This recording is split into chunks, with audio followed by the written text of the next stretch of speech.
మంచిది. ఈరోజు ఒక వర్తమానం నేర్చుకుందాం. ఈ వర్తమానం వచ్చేసేసి ఎక్కువగా కాక తక్కువగా కాక, ఎక్కువగా కాక తక్కువగా కాక, ఇది ఈరోజు వర్తమానం యొక్క టైటిల్. ఏంటిది ఎక్కువ కాకూడదు, ఏంటిది తక్కువ కాకూడదు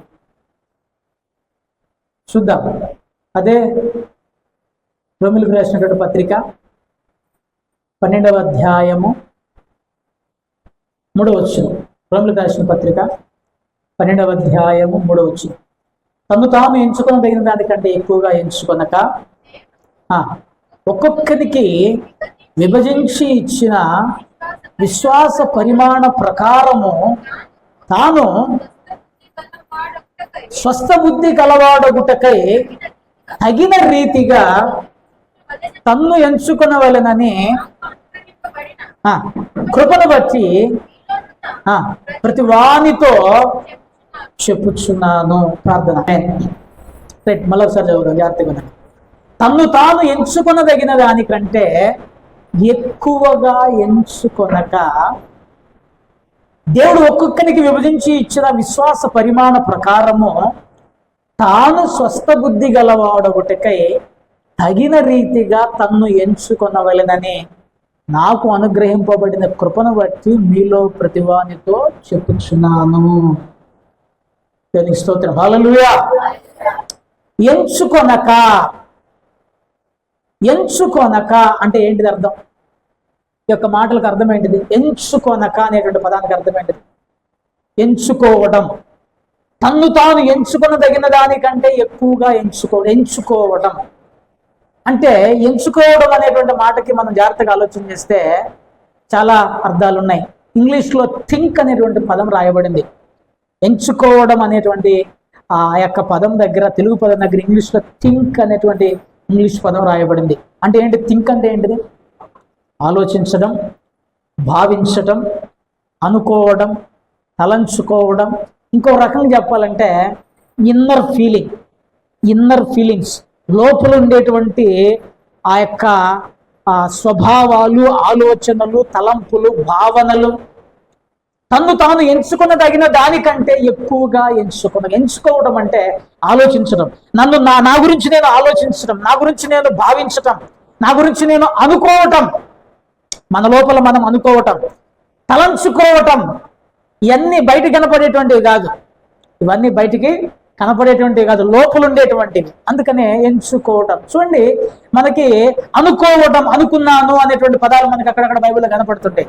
చూస్తే ఆదికాండము 20వ అధ్యాయము 11వ వచనంలో అబీమెలెకు రాజుతోటి అబ్రహాము గారు ఆన్సర్ చెప్తూ ఒక మాట అంటాడు. ఆదికాండము 20వ అధ్యాయము 11వ వచనం.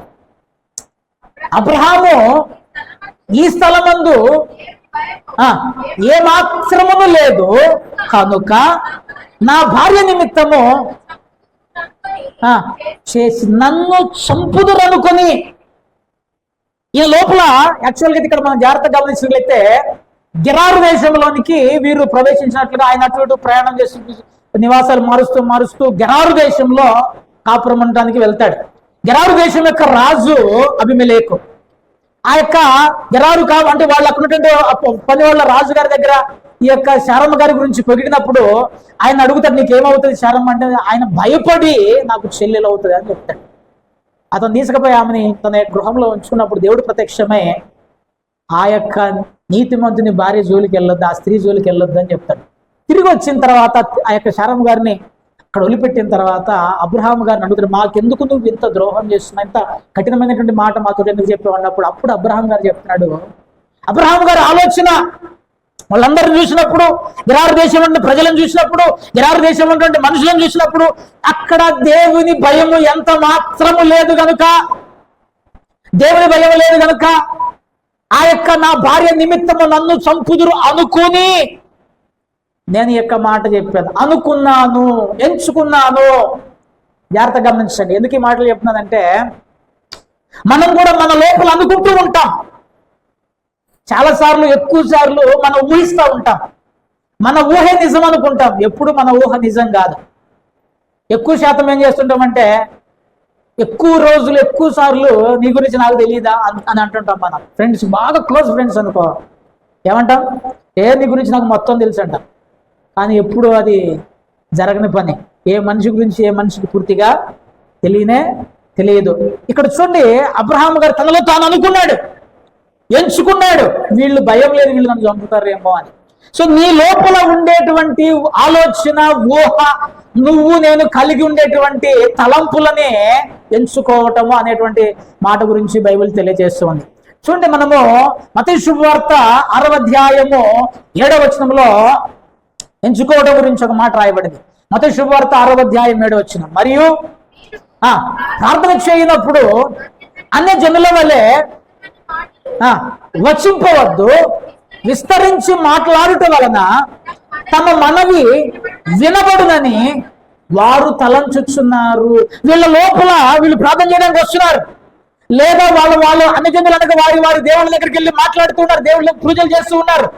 వాళ్ళు అనుకునేటువంటి విధానం, వాళ్ళ హృదయంలో ఉండే తలంపు ఏంటంటే, ఎక్కువసేపు ప్రార్థన చేస్తే విస్తారముగా విస్తరించి మాటలాడుట వలన తమ యొక్క మనవి వినబడునని వారు తలంచుచున్నారు. ఈ తలంపు ఎక్కడుంది? ఇప్పుడు వాళ్ళు ఎవరితో చెప్పారా? ఎక్కువసేపు ప్రార్థన చేస్తే మన ప్రార్థన వినపడుతుంది అని చెప్పేసి వాళ్ళు పక్క వాళ్ళతో చెప్పారని రాయబడిందా? వారు తలంచుచున్నారు. వాళ్ళ లోపల ఒక ఫీలింగ్ ఉంది, వాళ్ళ లోపల ఒక ఆలోచన ఉంది, వాళ్ళ లోపల ఒక భావన ఉన్నది. ఏంటిదంటే, మనం బాగా పెద్దగా విస్తారంగా ప్రార్థన చేస్తేనే మన ప్రార్థనలు వినబడతాయి. ఎంచుకుంటూ ఉన్నారు. ప్రియులారా, జాగ్రత్తగా మనం చూస్తే కొరింథీయులకు రాసిన మొదటి పత్రిక 13వ అధ్యాయం 11వ వచనం, కొరింథీయులకు రాసిన మొదటి పత్రిక 13వ అధ్యాయం 11వ వచనం మనం జాగ్రత్తగా చూస్తే, నేను పిల్లవాడినై ఉన్నప్పుడు మాట్లాడి తిని, తలంచి తిని, పిల్లవాడి వల్ల యోచించి తిని, ఇప్పుడు పెద్దవాడనై పిల్లవాని చేష్టలు మానివేసి తిని. జాగ్రత్తగా వినండి. పిల్లవాని వల్లే ఉన్నప్పుడు, పిల్లవాడినై ఉన్నప్పుడు పిల్లవాని వల్ల యోచించాను, పిల్లవాని వల్ల తలంచాను, పిల్లవాని వల్లే మాట్లాడాను. ఇప్పుడైతే పెద్దవాడనై పిల్లవాని చేష్టలు మానివేసి తిని. మనం జాగ్రత్తగా ఆలోచన చేయాలి. పిల్లవాళ్ళ ఆలోచన విధానం ఒక రకంగా ఉన్నది, పెద్దవాళ్ళ యొక్క ఆలోచన విధానం ఒక రకంగా ఉన్నది. ఇవన్నీ నేను ఎందుకు ఈ యొక్క 3 లేఖనాలు నేను చెప్పాను అంటే, మనము ఆలోచించే విధానము ఎలా ఉంటూ ఉన్నది అనేటువంటిది చాలా ప్రాముఖ్యం. ఒక దేవుని బిడ్డగా, ఒక క్రైస్తవునిగా మన యొక్క ఆలోచన, మన తలంపు, మన యొక్క భావన ఎలా ఉంటుంది అనేటువంటిది మనం గ్రహించవలసిన వారమై ఉంటున్నాం. జాగ్రత్తగా మనం చూస్తే బైబిల్ చెప్తుంది, మనము ఎంచుకునేటువంటి వారముగా ఉండాలి. రైట్, ఇక్కడ మనం కొంచెం ముందుకు వెళ్తే మనకి ఇంకొద్ది క్లారిటీగా అర్థమవుతుంది. ఎలా ఎంచుకోవాలి మనల్ని మనం అని అంటే, ఇక్కడ ఉన్నటువంటి లేఖన భాగంలో మనం చూస్తే ఎలా ఎంచుకుంటున్నారు చూడండి. మరలా చదవండి అన్నమాట. రోమీయులకు రాసిన పత్రిక 12వ అధ్యాయము తన్ను తాను ఎంచుకొనదగిన దానికంటే ఎక్కువగా ఎంచుకొనక. హల్లెలూయా, హల్లెలూయా. ఎక్కువగా ఎంచుకోవటం అంటే ఏంటిది? ఆలోచన చేయాలమ్మా. ఎక్కువగా ఎంచుకోవటం అంటే, ఎక్కువగా ఆలోచించుకోవటం అంటే, ఎక్కువగా ఊహించుకోవటం అంటే, తన్ను తాను ఎక్కువగా ఊహించుకోవటం, తనను గురించి ఎక్కువగా ఆలోచించుకోవటం, తన గురించి తానేదో గొప్పవాడనని, గొప్పవానిగా ఎక్కువగా ఉన్న దానికంటే, ఎంచుకొనదగిన దానికంటే ఎక్కువగా. మనకంటూ ఒక స్టాండర్డ్స్ ఉన్నాయి. హల్లెలూయా. ఏమన్నాయి? మనకంటూ కొన్ని స్టాండర్డ్స్ ఉన్నాయి. దేవుడు కొద్దిగా గొప్ప ఒక స్థితిని ఇచ్చాడు. కానీ ఎక్కువ శాతం మంది ఎలా ఆలోచన చేస్తారయ్యా అంటే, నా స్థితి 50 ఉంటే నేను ఎట్లా ఆలోచన చేస్తా అంటే 100% ఆలోచన చేస్తా. తగిన దానికంటే, ఎంచుకొనదగిన దానికంటే ఎక్కువగా ఎంచుకొనక. ఎక్కువ శాతము ఈ మాటలన్నీ మనం ఎప్పుడు మాట్లాడుతుంటామా అంటే ఎప్పుడు ఎక్కువగా ఊహించుకుంటాం మన గురించి మనం, ఎప్పుడు ఎక్కువగా ఆలోచన చేస్తాం. రజనీ పాస్టర్ అంటే ఏందనుకుంటున్నావు, రజనీ అంటే ఎవరు అనుకుంటున్నావు, నేనంటే ఏందనుకుంటున్నావు అని ఎప్పుడు ఎక్కువగా ఆలోచన చేస్తాం. డబ్బు ఉన్నప్పుడు, ఎక్కువ డబ్బు వచ్చింది నీకు, అందం ఎక్కువగా, అందరికంటే అందంగా ఉండవు, ఎక్కువగా జ్ఞానం ఎక్కువ ఉంది, ఎదుటి వాళ్ళు కొంచెం మందమతుల్లో ఉన్నారు, ఆటోమేటిక్గా వాళ్ళని తక్కువ చేసి చూస్తాం. మన పలుకుబడి, కులము, ఇవన్నీ కారణం ఎంచుకోవటానికి, అనగా ఊహించుకోవడానికి, గొప్పవారిగా తలంచడానికి ఎన్ని రీజన్స్.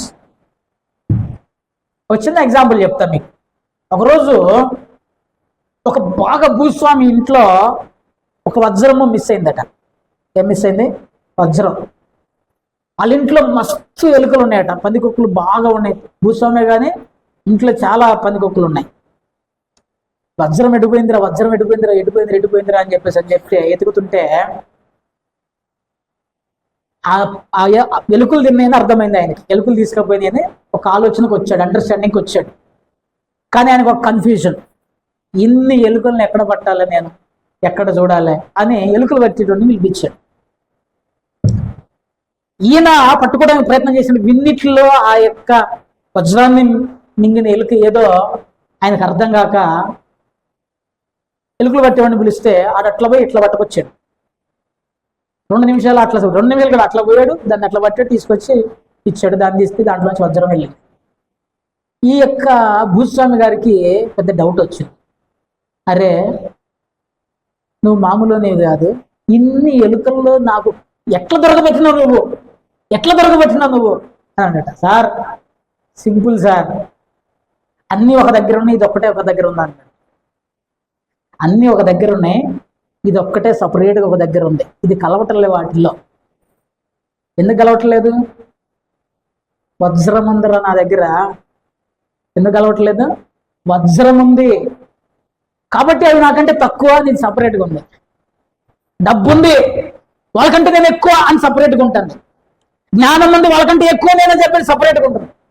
చాలాసార్లు సమాజంలో, సంఘంలో, ప్రజలలో వారు ఎక్కువగా ఎంచుకొనొచ్చు, ఎక్కువగా ఆలోచించుకొనొచ్చు, తమను గురించి తాము ఎక్కువగా భావిస్తూ వాళ్ళకంటే మేము గొప్పవారమని ఆలోచన చేస్తూ బైబిల్ చెప్తుంది, ఎంచుకున్న తగిన విధంగా ఎంచుకో, తగ్గించుకోమని మరి నువ్వు దీనుడివై ఉండమని చెప్తలేదు. నీ యొక్క జీవితంలో నీ యొక్క ఐడెంటిటీని పోగొట్టుకోమని చెప్తలేదు. కానీ ఎక్కువగా ఊహించుకుంటూ, ఎక్కువగా తృణీకరిస్తూ ఉన్నాము అని చెప్పేసి బైబిల్ తెలియజేస్తున్నది. అందుకనే పౌలు గారు అంటాడు, మిమ్మల్ని మీరు ఎంత ఎంచుకోవాలో అంత ఏదో ఎంచుకోండి. చూడండి, కొరింథీయులకు రాసిన మొదటి పత్రిక 4వ అధ్యాయము 7వ వచనం మనం చూసినట్లయితే, కొరింథీయులకు రాసిన మొదటి పత్రిక 4వ అధ్యాయము 7వ వచనం. ఎందుకనగా నీకు ఆధిక్యము కలగజేయువాడు ఎవడు? చాలా ఆగండి. నీకు ఆధిక్యము కలగజేయువాడు ఎవడు? ఇది చాలా ప్రాముఖ్యమైన విషయం. నీకు డబ్బు సమకూర్చిన వాళ్ళు ఎవరు? నువ్వు ఐశ్వర్యవంతుడు కావడానికి కారణం ఎవరు? నువ్వు అందంగా పుట్టడానికి కారణం ఎవరు? నీకు జ్ఞానం ఇచ్చింది ఎవరు? నిన్ను ఉన్నతమైన పలుకుబడి, ప్రఖ్యాతి, పేరు ప్రఖ్యాతులు ఇచ్చిన వారు ఎవరు? అసలు నీ పుట్టుక కారణం ఎవరు? నువ్వు ఉండటానికి కారణం ఎవరు? నీకు ఆధిక్యతను ఇచ్చిన వారు ఎవరు? నీకు ఆధిక్యము కలగ చేసిన వాడు ఎవరు? నీ అంతటి నువ్వే గొప్పను అయిపోయావా? నీ అంతటి నువ్వే జ్ఞానవంతుని అయిపోయినావా?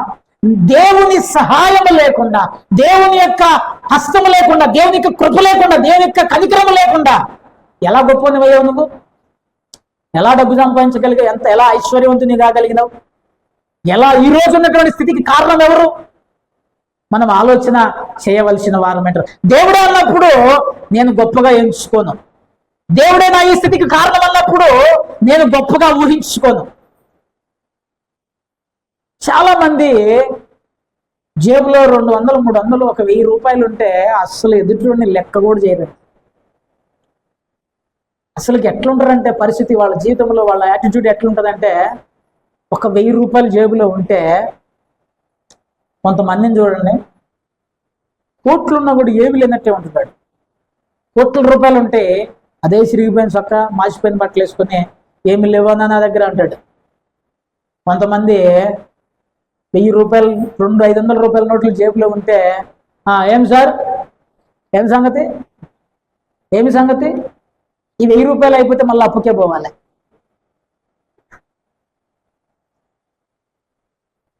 ఈ 1000 రూపాయలు ఉంచుకొని ఎవరిని పిలుస్తాడు తెలుసా? ఆ కోట్ల రూపాయలు ఉన్నవాడిని దావత్కి పిలుస్తాడు. రా దావత్ ఇస్తారా అంటాడు. వాడు రూపాయి ఖర్చు పెట్టాడు, మళ్ళీ వీడి దగ్గర తింటాడు, పోతాడు. మన జీవితాన్ని మనం ఆలోచన చేయాలి. చూడండి, నీకు ఆధిక్యము కలగ చేసిన, గుర్తుపెట్టుకోండి, నువ్వు ఈ రోజు ఈ స్థితిలో, నేను ఈ రోజు ఈ స్థితిలో, నేను ఒకటి మాత్రం చెప్పగలుగుతాను. ఎప్పుడు నేను ఊహించుకునేటువంటిది, నేను ఆలోచన చేసేటువంటిది ఏం తెలుసా? ఈ రోజు వరకు ఇలా ఉన్నానంటే కేవలం దేవుని కృప. అది మాత్రం నేను ఏ స్థితిలో కూడా నా జ్ఞానముతో, నా తెలివితో, నా శక్తితో ఒక ఇటుక కానీ ఒక ఏది కూడా నేను సంపాదించలేదు. దేవుడు ఇచ్చినదే, దేవుడు సమకూర్చినదే, దేవుడు తన కృపను బట్టి, దేవుడు తన యొక్క కనికరమును బట్టి ఇచ్చినటువంటిదే తప్ప ఏది కూడా నాది అనేటువంటిది ఏడలేనే లేదు. మీకు ఒక విషయం చెప్తా. ఇంతకుముందు ఒకసారి నేను 2-3 సార్లు మా పాశ్రమంతో అన్నా, రజనీ పాశ్రం అంటే ఏమనుకుంటున్నావు అని 2 సార్లు 3 సార్లు అన్నా. ఆ వెంటనే నాతో ఏమందంటే, అయ్యా నీకు లోపల ఎక్కడో చిన్నగా గర్వం స్టార్ట్ అవుతున్నట్టుంది, కొద్దిగా ప్రార్థన చేసుకో అంది. క్యాజువల్గా మాట్లాడుతూ అంటే నిజమే అనిపించింది నాకు. నిజమే, నేనంటే ఏమనుకుంటున్నావు, ఏముంది నీది, నేనంటే ఏంటిది. ఒక్కసారి దేవుడు ఇట్లా అన్నాడు అనుకో, 2వ రోజు కూడా ఉండని, లేపు లేపు లేపు, అయ్యో ఈ రజనీ పాస్టర్ అయితే పెద్ద ఇదేం కాదు, లేపు అంటారు. సో ఏ మనిషి కూడా ఎంచుకొనక, ఎక్కువగా ఊహించుకొనక, ఎక్కువగా గర్వపడక.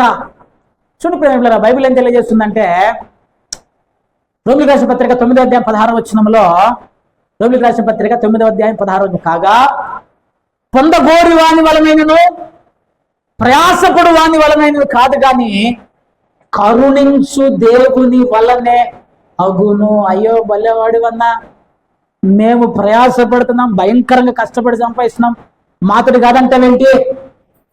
కష్టపడండి, ప్రయాసపడండి, కానీ అది ఎట్లు పోవాలో అట్లాగే పోతుంది. దేవుడు పొందగోరు వాని వలనైనను ప్రయాసపడు వాని వలనైనను కాదు గాని కరుణించు దేవుని వలనే. కరుణించు దేవుని వలనే. గుర్తుపెట్టుకో. నువ్వేదో అనుకుంటున్నావేమో, నేను చాలా గొప్పవాడిని, చాలా జ్ఞానం కలిగిన వాడిని అని. రాజులను సైతము గడ్డి తినిపించగలిగిన వాడు దేవుడు. గర్విస్తే, అహంకారముగా ఉంటే, ఎంచుకున్నదగిన దానికంటే ఎక్కువగా ఊహించుకుంటే, ఎక్కువగా ఆలోచన చేస్తే, నీవు గొప్పవానిగా, ఏదో గొప్పవానిగా నువ్వు తలంచుకుంటే, రాజులకు సైతము గడ్డి తినిపించగలిగిన దేవుడు మన దేవుడు. కరుణించు దేవుని వలననే. గుర్తుపెట్టుకో, ఏది నువ్వు పొందుకున్నా, ఏది కొనుక్కున్నా, ఏది వచ్చినా దేవుడు కరుణించాడు కాబట్టే, దేవుని కనికరం ఉన్నది కాబట్టే. కనుక మనము ఆలోచన చేయాలి. ఎక్కువగా ఎంచుకోవడానికి మన దగ్గర ఏమున్నది అనేటువంటిది మనం ఆలోచన చేయాలి. చూడు ప్రేమికులారా, బైబిల్ స్పష్టంగా తెలియజేస్తుంది. చూడండి, సామెత గ్రంథము 16వ అధ్యాయము 18వ వచనం. సామెత గ్రంథము 16వ అధ్యాయము 18వ వచనం. నాశనమునకు ముందు గర్వము నడుచును, పడిపోటకు ముందు అహంకారమైన మనస్సు నడుచును. ఎక్కువగా ఎంచుకుంటున్నావు, ఎక్కువగా ఊహించుకుంటున్నావు, ఎక్కువగా తలంచుచున్నావు అంటే అర్థం ఏంటో తెలుసా? నాశనం రెడీ అవుతుందని అర్థం. నాశనమునకు ముందు వెంటనే నాశనం రాదు. నేను ఊహించుకుంటే, నేను గర్వపడుతూ ఉంటే, నేను అహంకారంతో ఉంటే వెంటనే రాదు. ఎప్పటికి వస్తుంది? కొంత టైం తీసుకుని వస్తుంది. అది ఎందుకు? ఈ అహంకారంతో, ఈ యొక్క గర్వంతో ఉన్నప్పుడు నీకు ఎదుటివాడు చెప్పేది అస్సలు ఎక్కదు, ఎక్కదు, ఎక్కదు, ఎక్కదు, ఎక్కదు. అన్ని సమృద్ధిగా ఉన్నాయి, సంతోషంగా ఉంది, అబ్బా ఏమి ఇబ్బంది లేదు, ఏమీ లేదు, ఏ కష్టం లేదు అనుకుంటున్నప్పుడు సడన్ గా ఇట్లా తిరగబడుతుంది. ఒక్క గంటలోనే తిరగబడుతుంది అంతే. అప్పుడు నా యొక్క ఒరిజినాలిటీ బయటపడుతుంది. ఎటు పోతున్నా, ఎటు పరిగెడుతున్నా, ఏం చేస్తున్నా. ప్రియమిళ్ళరా, గర్విష్ఠులు బైబిల్లో మీరు ఎక్కడ చూడండి, గర్వించిన వాళ్ళు నాట్ ఓన్లీ బైబిల్, చరిత్రలో కూడా గర్వముతో ఊగినటువంటి వాళ్ళు ఎవడో కూడా వాడి అంతము చాలా డిఫరెంట్గా, నాశనం వాడి యొక్క ముగింపు చాలా బాధాకరంగా ముగిసింది. ప్రియమిళ్ళరా, మనం ఆలోచన చేయాలి. గర్వపడటానికి మన దగ్గర ఉన్నటువంటి స్థితి ఏంటిది? హల్లెలూయా. దేన్ని బట్టి మనం గర్వపడతాం? దేన్ని బట్టి మనం గర్వించాలి? డబ్బా దేవుడు, అన్ని దేవుడే ఇస్తున్నాడు కదా. చాలా మంది ఎక్కువ శాతము ధనమును చూసి ఎక్కువగా లెక్క లేకుండా బిహేవ్ చేస్తుంటారు. లెక్క లేకుండా పక్కవారిని తక్కువ చేసి మాట్లాడటం, లేదా తనకి ఇంకోటి ఎప్పుడు గర్వపడతాం తెలుసా? ఎదుటివాని దగ్గర మనం సహాయం అడిగినప్పుడు, అడిగనుకో, ఎదుటివాడు మనకు సహాయం చేసే స్థితిలో ఉన్నప్పుడు ఆటోమేటిక్గా వాడు కొంచెం హెచ్చించుకోవడానికి ప్రయత్నము చేస్తాడు. మనం గ్రహించాల్సిన విషయం ఏంటో తెలుసా? మనము ప్రతి చోట క్రైస్తవులు ఉన్నతమైన స్థితిలో ఉండవలసిన వారే ఉంటున్నారు. ఉన్నతమైన స్థితిలో ఉండాలి, కానీ గర్వం లేని వారుగా, నువ్వు ఎంత ఎదిగినా ఒదిగేటువంటి వారముగా, ఎంత గొప్ప వారమైనా కూడా తగ్గింపు జీవితం కలిగేటువంటి వారముగా మనం ఉండాలి అని చెప్పేసి బైబిల్ స్పష్టంగా తెలియజేస్తుంది. నీకు అనుకోవచ్చు, నేను ఇప్పుడు గర్వపడుతున్నాను. నేను మీకు మరలా చెప్తున్నా, సడన్ గా రాదు, కొంత టైం తీసుకొని స్లోగా నిన్ను ముంచడానికి వస్తుంది గర్వం. నువ్వు గ్రహించాలి, నువ్వు ఆలోచన చేయాలి. ఎటు పోతున్నాను నేను, నా లైఫ్ ఎట్లు పోతుంది, నా ఆలోచన ఎటు పోతుంది, నా తలంపు ఎటు పోతుంది, నేను అసలు ఎట్లా, మీరు గ్రహించాలి ప్రేమల. కూర్చొని మనము ఎట్లా, నా జీవితం ఎటుపోతుంది, ఎటుకుండా నేను ప్రయాణం చేస్తూ ఉన్నా, లెక్కలేని తనము అది నాశనానికి తీసుకొని పోతుంది. మీకు ఒక బాగా తెలిసినటువంటి ఒక ప్రార్థన గురించి అని మీకు చెప్తా చూడండి. లూకా సువార్త 18వ అధ్యాయం 11వ వచనములో వీళ్ళు ఉన్నారు, ఇద్దరు వ్యక్తులు కనపడతారు మనకి. లూకా సువార్త 18వ అధ్యాయము 11వ వచనం. పరిసయ్యుడు నిలవబడి, దేవా, నేను చోరులను, అన్యాయస్తులను, వ్యభిచారులైన ఈ సుంకరి వలనైనను ఉండనందుకు నీకు కృతజ్ఞతాస్తుతులు చెల్లిస్తున్నాను. పరిసయ్యుడు అంటే ఎవరు? ఆ రోజుల్లో ధర్మశాస్త్రాన్ని బోధించేటువంటి వాడు. జాగ్రత్తగా వినండి అమ్మా. పరిసయ్యుడు ధర్మశాస్త్రాన్ని బోధించేటువంటి వాడు. డబ్బులున్నాయా లేవా? డబ్బులు ఉన్నటువంటి వాడు, ఊర్లో పలుకుబడి ఉన్నటువంటి వాడు, హోదా కలిగినటువంటి వాడు, ఈ లోక జ్ఞానం కలిగినటువంటి వాడు. ఇంకా ఈయన కొన్ని క్వాలిటీస్ ఉన్నాయి. వాడు దొంగతనం చేస్తలేడు, అన్యాయం చేస్తలేడు, వ్యభిచారం చేస్తలేడు. చూడండి ఎన్ని క్వాలిటీస్ కనపడుతున్నాయో. అన్యాయం చేస్తలేడు, దొంగతనం చేస్తలేడు, వ్యభిచారం చేస్తలేడు, కాబట్టి నీకు కృతజ్ఞతా స్తోత్రాలు అంటున్నాడు. ఇవి ఫిజికల్ క్వాలిటీస్. ఇంకా కొన్ని క్వాలిటీస్ ఉన్నాయి చూడండి. వారమునకు ఉపవాసము చేయొచ్చు, నా సంపాదన అంతటిలో 10వ వంతు చెల్లించుచున్నానని తనలో తాను ప్రార్థించుచుండెను. నిలబడి ప్రార్థన చేస్తున్నాడు. 2 మార్లు ఉపవాసం ఉంటున్నా. ఎన్ని మార్లు?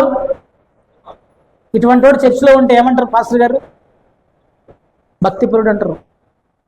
నంబర్ 1 భక్తిపరుడు. నా సంపాదన అంతటిలో 10వ వంతు ఇస్తున్నా. పుదీనాతో సహా పట్టుకొస్తున్నాడు. పుదీనా, కొత్తిమీర ఏది ఉంటే దేవుని మందిరాన్ని తీసుకొస్తున్నాడు. హల్లెలూయా. అక్కడ కొద్దిగా జరగ, మనం అన్ని తీసుకొస్తున్నాడు. ఈ లోక సంబంధమైన క్వాలిటీస్ ఉన్నాయి.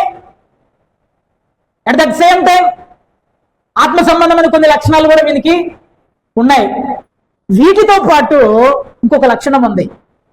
ఏంటిది? గర్వము. ఏంటిదమ్మా? చెప్పాలి, ఏంటిది? గర్వము. ఇన్ని మంచి క్వాలిటీస్ ఉన్నటువంటి వాడు ఈ గర్వము అనేటువంటి ఈ యొక్క చెడు క్వాలిటీ దెబ్బకి వీని ప్రార్థన దేవుని సన్నిధిలో వినపడలేదు.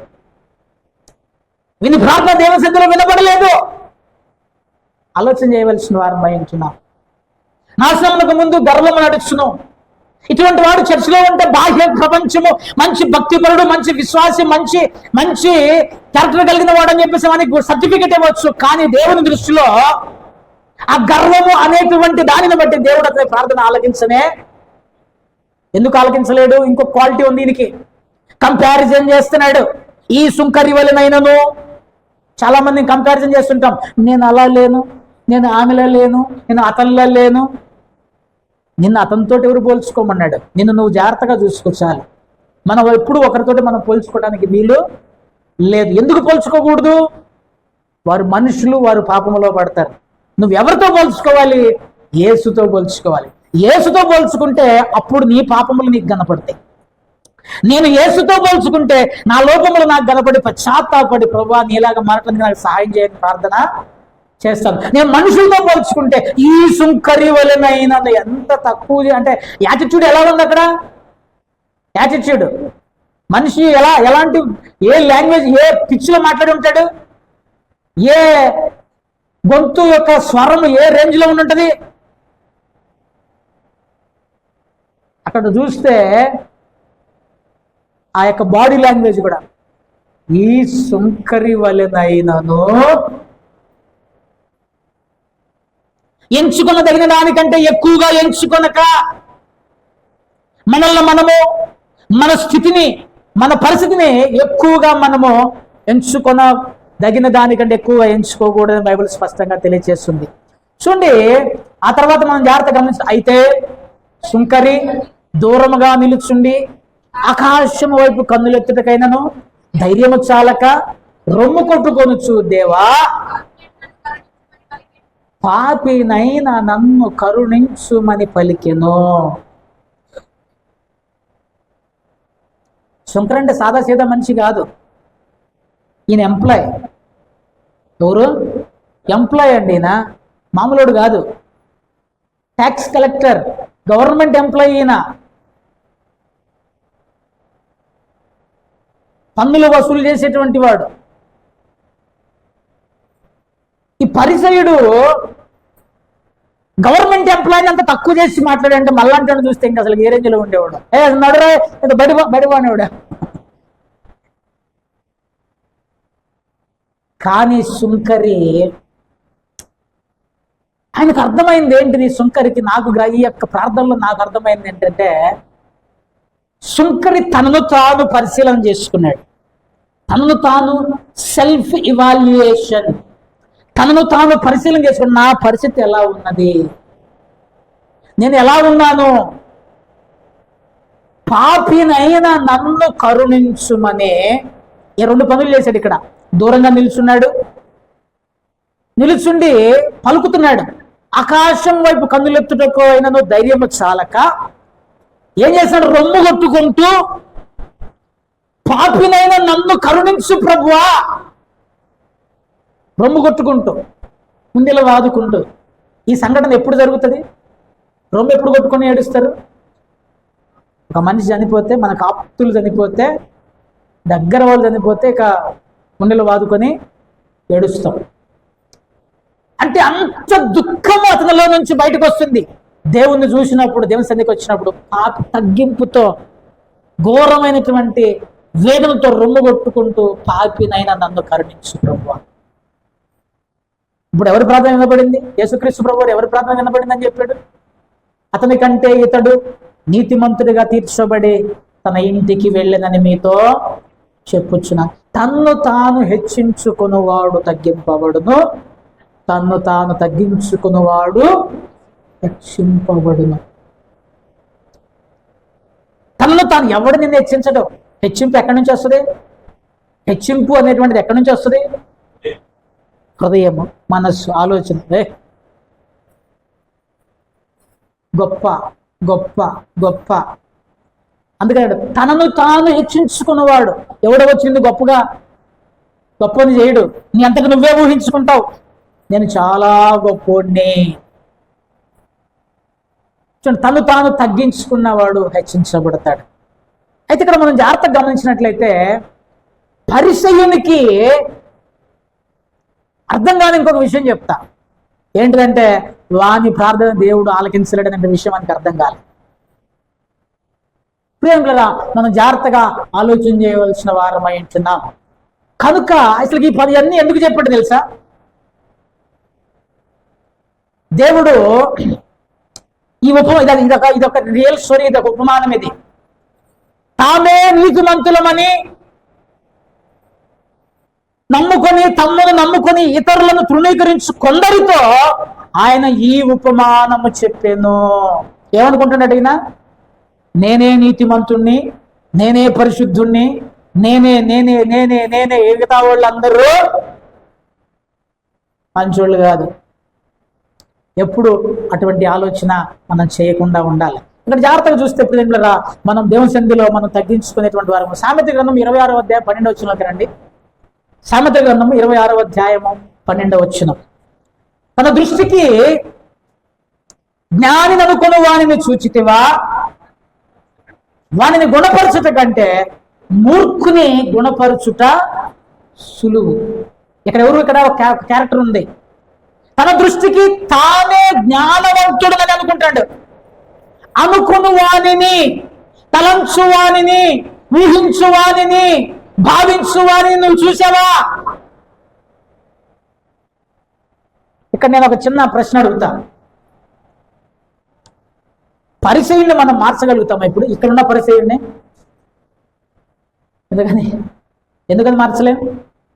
వాడు ఫిక్స్ అయి ఉన్నాడు, నేను నీతిమంతుణ్ణి, నేను జ్ఞానవంతుణ్ణి, నేను పరిశుద్ధుణ్ణి, నా అంతటి వాడు లేడు అని మెంటల్ గా ఫిక్స్ అయి ఉన్నాడు.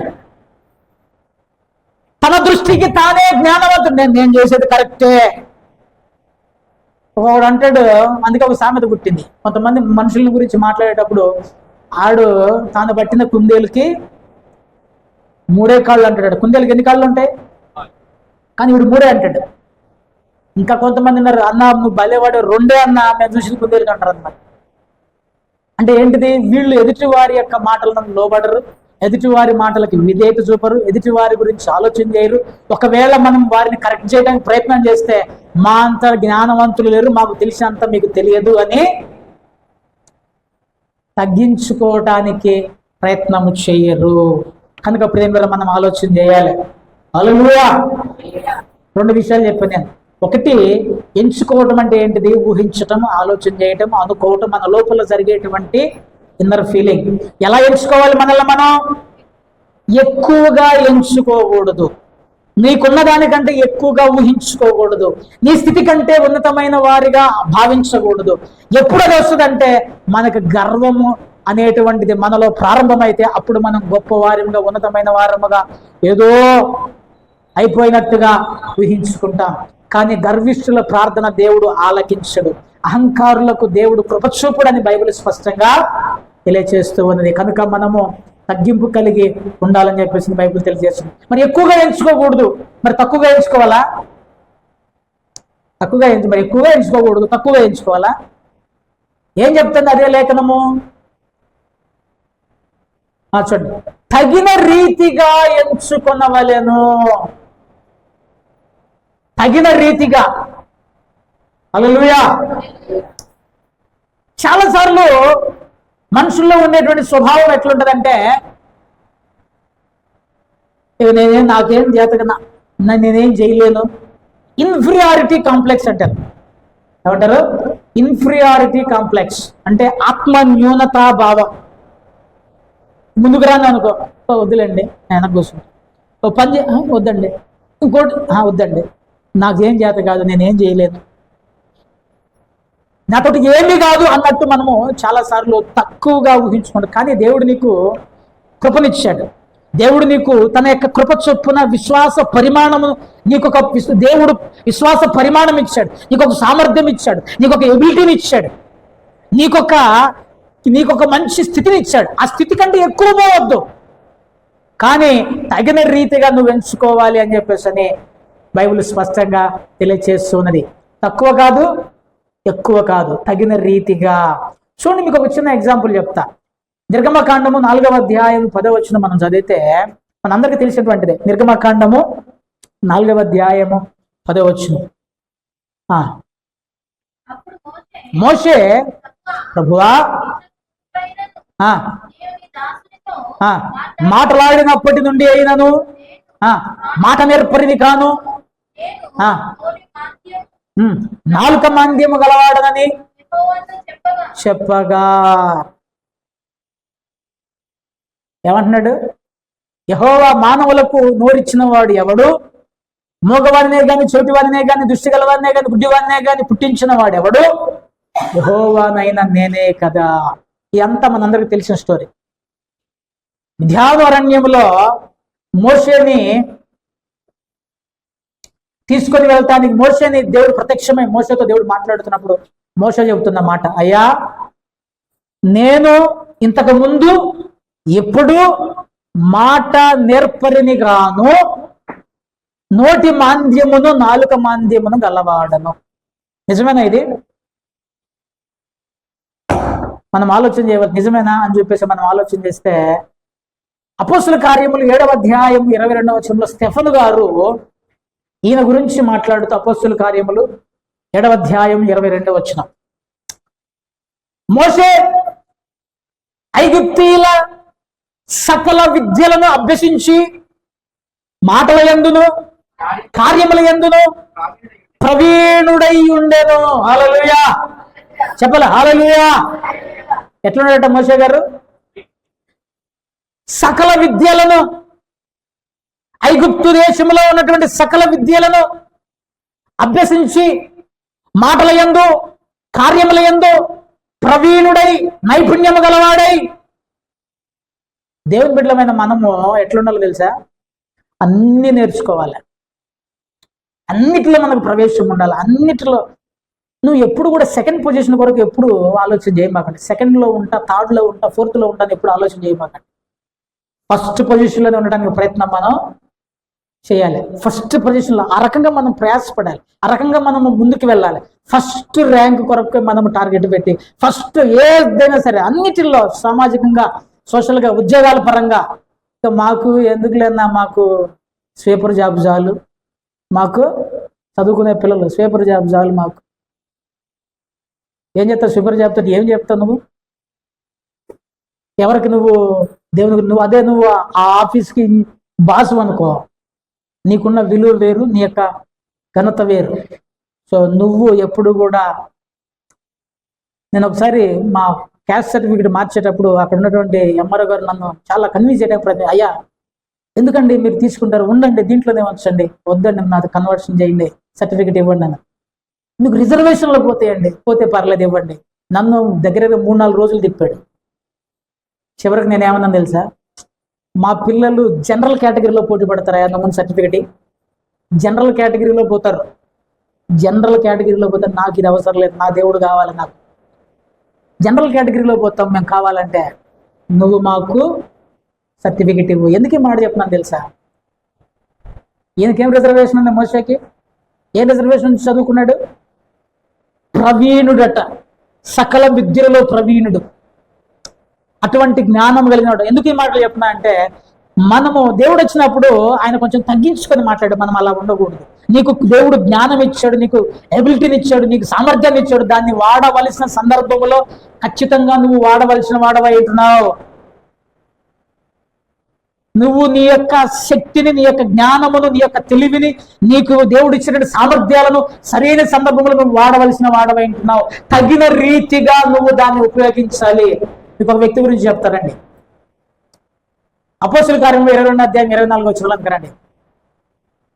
ఇక్కడ యెరూషలేములో పౌలు గారు మాట్లాడుతున్నప్పుడు ప్రజలందరూ దుమ్మిగా వచ్చి మీద పడి లోపల తీసుకుపోతారు. లోపల తీసుకుపోయినప్పుడు అక్కడ సహస్రాధిపతి అనే ఒక వ్యక్తి ఉంటాడు. పౌలు గారు మాట్లాడుతుంటే ప్రజలందరూ గోలగోల చేస్తే సహస్రాధిపతి ఏమని ఆజ్ఞాపిస్తాడంటే ఆయన కొరడాలతో కొట్టి లోపల తీసుకురండి అని చెప్తాడు. అప్పుడు పౌలు గారు తన కాళ్ళ చేతులకు కట్లు ఇప్పేటువంటి వారు వచ్చి చూడండి, వారు అతనికి విరోధము ఎలాగూ కేకలు వేసిన హేతువేమో తెలుసుకునేటకై సహస్రాధిపతి కొరడాలతో అతన్ని కొట్టి విమర్శింపవాలని చెప్పి కోట్లను తీసుకుని పొండని ఆజ్ఞాపించను. గలిబిలి అవుతుంది అక్కడ. సహస్రాధిపతి అంటే ఎంతమంది ఉంటారు? 1000 మందికి అధికారి, పోలీస్ ఆఫీసర్ 1000 మంది కింద ఉన్నాడు. ఆ శతాధిపతికి చెప్పాడు, 100 మంది మీద లీడర్కి చెప్పాడు, పోయి కోడాలతో కొట్టి కోట్లని పట్టుకురండి అన్నాడు. వాళ్ళు ఈయన కోడాలతో కొట్టడానికి చూడండి, వెంటనే వారు పౌలును వారులతో కట్టుచున్నప్పుడు ఇక వాళ్ళు వచ్చారు, తాళ్ళు పట్టుకొచ్చారు, వారులతో కడుతున్నారు. అతడు తన దగ్గర నిలిచిన శతాధిపతిని చూచి శిక్ష విధింపకయే రోమియుడనైన మనుష్యుని కొరడాలతో కొట్టుటకు మీకు అధికారం ఉన్నదా? ఒక చిన్నగా జేబులోంచి ఒకటి తీసాడు, ఒక కార్డు. రోమియుడనైన నన్ను మీరు శిక్ష విధించకుండా, తీర్మానించకుండా, తీర్పు చెప్పకుండా నన్ను కొడతారా మీరు అన్నాడు. ఒకటే మాట. శతాధిపతి గజ గజ గజ గజ వణికాడు. పోయి ఆ 1000 మంది మీద సహస్రాధిపతి దగ్గరికి పోయాడు. సుమి, అయ్యా అతడు రోమియుడు సుమి అన్నాడు. అతను కూడా వణుక్కుంటూ వచ్చాడు. నువ్వు రోమియుడవా? అయితే నాతో చెప్పు. నేను బహుద్రవ్యం ఇచ్చి ఈ పౌరసత్వం కొన్నా. అప్పుడే మస్తు లంచాలు ఉన్నాయి. బహుద్రవ్యం ఇచ్చి, ఈయన 1000 మంది, ఈయన ఆర్మీ ఆఫీసర్ కదా, రోమన్ సిటిజన్షిప్ అంటే మామూలు కాదు ఆ రోజుల్లో. బహుద్రవ్యం ఇచ్చి నేను కొన్నా అంటే పౌరు గారు వెంటనే ఐఎమ్ బై బర్త్ రోమన్ అని అన్నాడు. నేను బై బర్త్, నేను పుట్టుకతోనే రోమియుడను అన్నాడు. అప్పుడు నాకు ఎందుకు చెప్పలేనా? అవసరం లేదు. అవసరం వచ్చింది కాబట్టి తన యొక్క ఐడెంటిటీని బయటికి తీస్తున్నాడు. నీకు దేవుడు సామర్థ్యం ఇచ్చాడు, శక్తిని ఇచ్చాడు, బలమునిచ్చాడు. తగిన సందర్భంలో దాన్ని నువ్వు వాడాలి. మీకు కొంచెం ప్రైజ్ అయితే అద్భుతంగా ఉంటుంది. ఒక చోట 21 అధ్యాయం 37 వచ్చింది కదండి. వీళ్ళు లోపలికి తీసుకుని వస్తూ ఉంటే వారు పౌలును కోటలోనికి తీసుకుని పోవనై ఉండగా పై అధికారిని చూచి అది అడిగాను. అందుకు అతడు, ఆగండి, పై అధికారితో మాట్లాడుతున్నాడు పౌలు గారు. నేను నీతో మాట మాట్లాడాలి అన్నాడు. వెంటనే ఆయన రిప్లై అవును మాట్లాడొచ్చు అని, లేదా కాదు అని చెప్పాలి. కానీ ఈయన ఇంకో క్వశ్చన్ వేసాడు. ఆ అధికారి ఎవరిని క్వశ్చన్ వేసాడు? నీకు గ్రీకు భాష వచ్చా అని అడిగాడు. ఎందుకు అడిగాడు అంటారు? ఈయన ఆయనతో గ్రీకులో మాట్లాడాడు. ఇప్పుడు తమిళనాడు వాళ్ళు కనబడ్డారు అనుకో, తమిళ్లో మాట్లాడామనుకో, ఏమంటారు వాళ్ళు? అరే నువ్వు తెలుగు కదా, నీకు తమిళ ఎట్టొచ్చు? నెక్స్ట్ క్వశ్చన్ ఏంటిది? నీకు తమిళ్ వచ్చా? తమిళ్ తెలియమా? తెలియం. గ్రీకు భాష నీకు తెలుసా అంటే పౌలు గారు ఆ అధికారితో గ్రీకు మాట్లాడాడు. ఆ అధికారికి గ్రీకు వచ్చు కనుక ఎవరితో ఎక్కడ ఎలా వాడాలో కిందకు వచ్చిన తర్వాత సరే మాట్లాడని చెప్పేసి అన్న తర్వాత కిందకి మళ్ళీ గ్రీకు మాట్లాడతలేడు. 40వ వచనంలో ఆయన అక్కడ ఉన్నటువంటి సమాజం అంతటా అక్కడ ఉన్నటువంటి ప్రజలందరూ, యెరూషలేములో జరుగుతున్న సంఘటన, యెరూషలేములో ఉన్నటువంటి ఆ యొక్క ప్రజలందరిని చూసి ఆయన మళ్ళీ ఏ భాషలో మాట్లాడాడు? హెబ్రీ భాషలో మాట్లాడాడు. అంటే ఏంటిది? వాళ్ళందరూ హెబ్రీలు కాబట్టి హెబ్రీ భాష వాడాడు. అధికారి గ్రీకు కాబట్టి గ్రీకు వాడాడు. అక్కడ సహస్రాధిపతికి రోమా సిటిజన్షిప్ వానికి భయపెట్టడానికి తన యొక్క రోమన్ సిటిజన్షిప్ ని బయటికి తీసాడు. నీకు దేవుడిచ్చిన సామర్థ్యాలు ఎక్కడ ఏది వాడాలో అక్కడ నువ్వు దానిని వాడవలసిన వాడవై ఉంటున్నావు. నాదేమి లేదు సార్, నేను ఏమీ చేయదు కాదు సార్, నాకేమీ రాదు సార్, నేను ఇంతే సార్.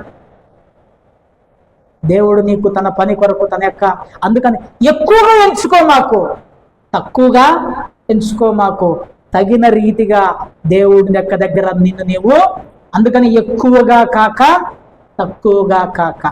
అసలు ఎందుకు మనము తగిన రీతిగా ఎంచుకోవాలి? తగిన రీతిగా ఎంచుకోవాల్సిన కారణం ఏంటిది? ఇది మనం ఆలోచన చేయాలి. చూడండి, ఎందుకు తగిన రీతిగా మనము ఎంచుకోవాలి అంటే అదే లేఖన గ్రంథం తెలియజేస్తున్నది. చూడండి, రోమీయులకు రాసిన పత్రిక 12వ అధ్యాయం 3వ వచనం చదవండి. ఎంచుకొనదగిన దానికంటే ఎక్కువగా ఎంచుకొనక దేవుడు ఒక్కొక్కరికి విశ్వాస పరిమాణము ప్రకారము జాతన తాను స్వస్థ బుద్ధి గలవాడగుటకై తగిన రీతిగా తన్ను ఎంచుకొనవలెను. చాలు. స్వస్థ బుద్ధి గలవాడగుటకై తగిన రీతిగా ఎంచుకోవాలి. హల్లెలూయా. పైకెచ్చుకున్నాం అనుకో గర్వం వస్తుంది, స్వస్థ బుద్ధి రాదు. తగ్గించుకొని ఎక్కడో దీనత్వంగా ఉంటామని ప్రయత్నం చేసినాం అనుకో, హ్యూమిలియేషన్, అది కూడా మంచిది కాదు. స్వస్థ బుద్ధి, అందరినీ సమానంగా చూడు. స్వస్థ బుద్ధి అంటే ఏంటిది అసలుకి? దీనికి ఇంగ్లీష్లో నిబ్బరమైన బుద్ధి అని కూడా ఆయా సందర్భాల్లో రాయబడింది తెలుగులో. ఇంగ్లీష్లో ఏమనుందంటే స్వస్థ బుద్ధి అన్నా నిబ్బరమైన బుద్ధి అన్నా దాని అర్థం ఏంటంటే క్లియర్ థింకింగ్, స్పష్టమైన ఆలోచన విధానము. ఇంగ్లీష్లో సోబర్ అని రాశారు. సోబర్, దీని అర్థం ఏంటో తెలుసా? క్లియర్ థింకింగ్, స్వస్థ బుద్ధి అంటే not affected with alcohol or drug. తాగిన వాణి మనసు ఎలా ఉంటుందో అలా లేను, మత్తు పదార్థాలు తీసుకున్నవాడు ఎలా ఉంటాడో అలా లేను, సంపూర్ణమైన మానసిక ఆరోగ్యముతో ఉన్నాను అనేటువంటిది అర్థం. ఈ పదం ఎప్పుడైనా చూసా, విన్నారా? సంపూర్ణమైన మానసిక ఆరోగ్యం అని ఎప్పుడు విన్నారు? డాక్యుమెంట్లు, పత్రాలు, అగ్రిమెంట్లు రాసేటప్పుడు లాస్ట్ రాస్తారు, ఈ యొక్క నిబంధన పత్రము నేను సంపూర్ణమైన మానసిక ఆరోగ్యంతో రాస్తున్నాను అని రాస్తారు. అంటే ఏంటిది? మత్తు, క్లియర్ స్వస్థ బుద్ధి అంటే నేను ఎక్కువగా ఊహించుకుంటే గర్విష్ఠుడనైతే నాకు ప్రజలలో నాకు క్లియర్ కాన్షియస్ ఉండదు, మనుషులను నేను స్వస్థ బుద్ధితో చూడలేను. అందుకనే కదా పరిసయుడు ఒక ఉద్యోగస్తుని కూడా మనిషిగా గుర్తించలేకపోయాడు. పరిసయుడు సుంకరిని ఒక మనిషిగా కూడా గుర్తించడం లేడు. తక్కువ చేసి ఏలు పెట్టి చూపించి ఇతరులాగే లేను అని చెప్పేసాడు. ఎందుకు? అతని యొక్క గర్వము అతనికి స్వస్థ బుద్ధిని కలగ చేయలేదు. అతని యొక్క ఆలోచన విధానం మంచి బుద్ధిని అతనికి ఇవ్వలేదు. స్వస్థ బుద్ధి, క్లియర్ కాన్షియస్ అనేటువంటిది మనకి ఉండాలి. సో ఎప్పుడైతే తగిన రీతిగా మనల్ని మనం ఊహించుకుంటామో, మన స్థితిని మనం ఊహించుకుంటామో, అప్పుడు మనకి స్వస్థ బుద్ధి అనేటువంటిది, మంచి బుద్ధి అనేటువంటిది, క్లియర్, మంచిగా ఆలోచన చేయగలుగుతావు. నాకు ఒకరి మీద కోపం ఉందనుకో, జాగ్రత్తగా ఉందండి, కోపం ఉందనుకో, నేను ఎట్లా ఆలోచన చేస్తాను అతని గురించి? అది ఏం చెప్పినా కూడా క్వశ్చన్ మార్క్తోనే చెప్తుంటా. మంచి చెప్పినా కూడా నా మనస్సులో స్వస్థత లేదు, నా మనస్సులో స్వస్థ బుద్ధి లేదు. కాబట్టి ఈ కొన్నిసార్లు మంచి చెప్పినా కూడా మనకి చెడే వస్తుంటది. మంచి చెప్పినా కూడా చెడే వస్తుంటది స్వస్థ బుద్ధిలో. ఒకసారి నేను పొద్దున్న మా పాస్టర్ గారితో చెప్పిన, ఒకసారి ఒక పాస్టర్ గారి పేరు చెప్పను, నాతో మాట్లాడుతూ ఇట్లా చెప్పాడు, అన్న ఎట్లా అయిపోయారంటే ప్రజలు, ఏం బాబు చర్చికి వస్తలేవు అని అంటే, నేను రాకపోతే చర్చిని అడగదు కాబట్టి అయ్యగారు నన్ను పిలుచుకుంటాడు బా అని చెప్పేసి అంటున్నారు. అర్థమవుతుందా? నేను రాకపోతే చర్చిని అడగట్లేదు కాబట్టి నన్ను పిలుచుకుంటాడు అయ్యగారు ఫోన్ చేసి, మరి పూలే అని చెప్పేసి ఫోన్ చేయకుండా ఉంటే అయ్యగారికి అసలు ఇదే లేదు, మమ్మల్ని పట్టించుకుంటలేదు అంటున్నారు. మనం అసలుకి ఎవరన్నా వస్తే అపాయింట్మెంట్ ఇవ్వడానికి 2-3 గంటలు ఆపాలన్నా అంటాడు. 2-3 గంటలు ఆపితే తప్ప మన విలువ తెలియదు వాళ్ళకి. మనం ఓకే పోనీ రాని మనోడు అని చెప్పేసి అన్ని సందర్భాల్లో పోతుంటే మనం లెక్క చేస్తలేరన్నా. నువ్వైతే అన్నా నా మాట నువ్వు కనీసం 2 రోజుల దాకా అపాయింట్మెంట్ ఇవ్వమాక అంటానండి అన్న. సర్లే బాబు, స్వస్థ బుద్ధి లేదు ప్రజల్లో. మంచిని కూడా స్వీకరించటానికి ఎప్పుడు వస్తుందో తెలుసా ఈ స్వస్థ బుద్ధి? మనము స్వస్థ బుద్ధి లేకపోవడానికి కారణం ఏంటంటే ఎక్కువగా ఊహించుకోవటం, రెండవది తక్కువగా ఊహించుకోవటం. అయ్యగారు వెళ్తాడు, మేమేం కలుస్తాం, మేము ఉండలేము, మేము మాట్లాడలేము, మాతోటి కాదు, ఎక్కువ వాళ్ళ దగ్గరకు పోయేటువంటిది.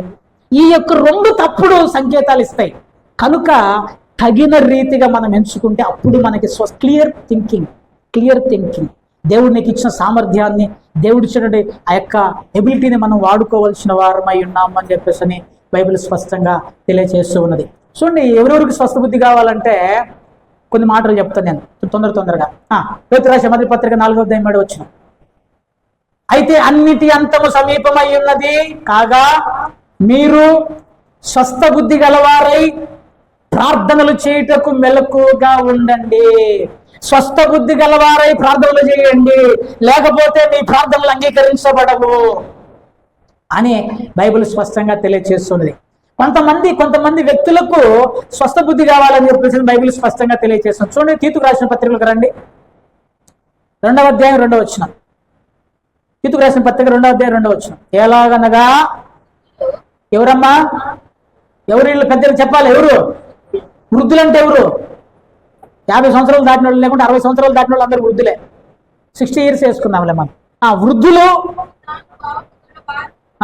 మాన్యులను. చాలు. ఎవరికి ఉండాలి స్వస్థ బుద్ధి? చాలా క్యారెక్టర్స్ ఉన్నాయి. వృద్ధులు, పెద్దలు మంచి బుద్ధి కలిగి ఉండాలి, క్లియర్గా ఆలోచన విధానం ఉండాలి, మంచి మన యొక్క ఆలోచన విధానంలో స్వస్థత అంటే మంచి బుద్ధి కలిగి, నిబ్బరమైన బుద్ధి కలిగి, ఆందోళన చెందుతూ, లేకపోతే ఇంకొకటి కూడా చెప్పచ్చు, నిబ్బరం అంటే టెన్షన్ ఇటువంటివి ఉండకూడదని చెప్పేసి అని బైబిల్ తెలియజేస్తూ ఉన్నది. చూడండి, వృద్ధులు కలిగి ఉండాలి. రెండవది 4వ వచనం చదవండి. అదే తీతుకు రాసిన పత్రిక 4వ వచనం, 2వ అధ్యాయం 4వ వచనం. 2:4, 2వ అధ్యాయము 4వ వచనం. 2 వచ్చిన కింద చదవండి. వృద్ధ స్త్రీలు, కొండెములు,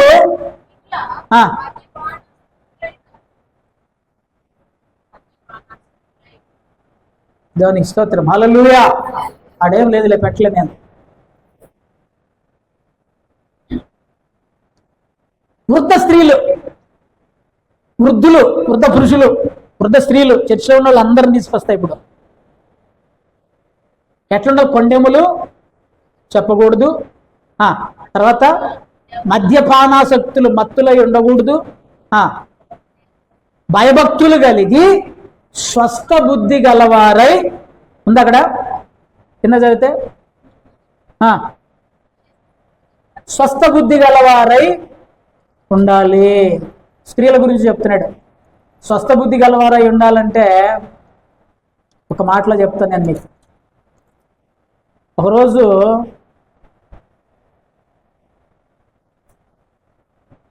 జాగ్రత్తగా ఉందండి. కూతురు, ఇలా స్వస్థ బుద్ధి ఎట్లుంటుందో చెప్తా. కూతురు అల్లుడిని గ్రిప్లో పెట్టుకుంది అనుకో, ఏమంటారు? బా, నా కూతురు నెంబర్ 1 అయ్యా, మంచి తెలియగల అమ్మాయి అని చెప్తారు. కోడలు కొడుకుని గ్రిప్లో పెట్టుకుంది అనుకో, అది మామూలుదా, నా కొడుకుని ఆగం చేసింది, వాడిని బుట్టలో పడేసింది వాడు అంటే అక్కడ కొడుకు ఇంకొకళ్ళ కొడుకేగా వాడు, అల్లుడు కూడా. అబ్బో, అట్లేం కాదు. స్వస్థ బుద్ధి అంటే ఇదే. ఇటు జరిగితేనేమో నా కూతురు మంచి జ్ఞానవంతురాలు, ఇటు జరిగితేనేమో నా కోడలు మంచిది కాదు. ఎట్లండి? సో మనము దేవుని బిడ్డలమైన మనము అందరినీ ఒకే రీతిగా పెట్టి 6వ వచనంలో కూడా యవనస్తులకి చెప్పాడు. వృద్ధులు, స్త్రీలు, యవనస్తులు. ఎవరు చెప్పాడు యవనస్తులకి? 6వ వచనంలో, అటువలే స్వస్థ బుద్ధి గలవారు ఉండవలని యవన పురుషులను హెచ్చరించుము. యూత్, యవనస్తులు అందరూ, సంఘంలో ఉన్న ప్రతి ఒక్కడు, చిన్న పిల్లల దగ్గర నుంచి పెద్దవారి వరకు మంచి బుద్ధి కలిగి, మంచి మనస్సు కలిగి ఉండాలి. ఎప్పుడవుతుంది అది? ఎక్కువగా ఎంచుకోక, తక్కువగా ఊహించుకోక, తగిన రీతిగా మనం ఎంచుకున్నప్పుడు మనము క్లియర్గా స్వస్థ బుద్ధి కలిగిన వారమవునట్లు తగిన రీతిగా ఎంచుకోండి అని బైబిల్ మనకి స్పష్టంగా తెలియజేస్తుంది. కనుక ప్రియరా, నేను ముగిస్తున్నాను. చూడండి, మనము ఈరోజు నేర్చుకునే అన్ని అంశాలలో చూడండి, మొదటిగా మనం ఎంచుకోవాలి. ఎక్కువగా ఎంచుకోవటం అంటే ఆలోచించటం, భావించటం, తలంచటం. ఎక్కువగా ఎంచుకోకూడదు, ఎక్కువగా భావించుకోకూడదు, ఎక్కువగా ఊహించుకోకూడదు. ఉన్నది రూపాయి అయితే 100 రూపాయల పనికి శ్రీకారం చుట్టకూడదు. మన స్థితిని బట్టి, మన పరిస్థితిని బట్టి మనం ముందుకు అడుగు వేయవలసిన వారమై ఉంటున్నాం. చూడండి, గర్వము మనల్ని నాశనం చేస్తే తగిన రీతిగా ఎంచుకోవాలి. నీకు దేవుడు సామర్థ్యం ఇచ్చాడు, అందుకని ఎక్కువగా కాక తక్కువగా కాక. మన టైటిల్ ఏంటిది? ఎక్కువగా కాదు, తక్కువగా కాదు. ఇంగ్లీష్లో ఏముంటుంది? Not two high, not two లో. సో తగిన రీతిగా మనము ఉండవలసిన వారమేంటి? తగిన రీతిగా ఎందుకు ఉండాలంటే స్వస్థ బుద్ధి గలవార మగుటకు మనము తగిన రీతిగా మనల్ని మనం ఎంచుకోవలసిన వారమై ఉంటున్నాం. కనుక ప్రియని బిడ్డలారా, దేవుని సన్నిధిలో అహమును వదిలిపెట్టండి, గర్వం వదిలిపెట్టండి, తగ్గింపును కలిగి ఉండండి, మనుషులను మనుషులుగా చూడండి. పరిసయ్యుని ప్రార్థన ఆలకించబడలేదు, శంకరి ప్రార్థన ఆలకించబడింది. గర్వమునకు కారణం, ఎక్కువగా ఊహించుకోవడానికి కారణం డబ్బు, ధనము, ఐశ్వర్యం, ఇవన్నీ పోతాయి, అన్నీ పోతాయి. కానీ దేవుడే శాశ్వతము. దేవుని మీద, దేవుని బిడ్డగా మనం బ్రతుకుదాం. దేవుడు మనల్ని దీవించి ఆశీర్వదించునుగాక. ఆమేన్. తలలు వంచండి, ప్రార్థన చేసుకున్నాం.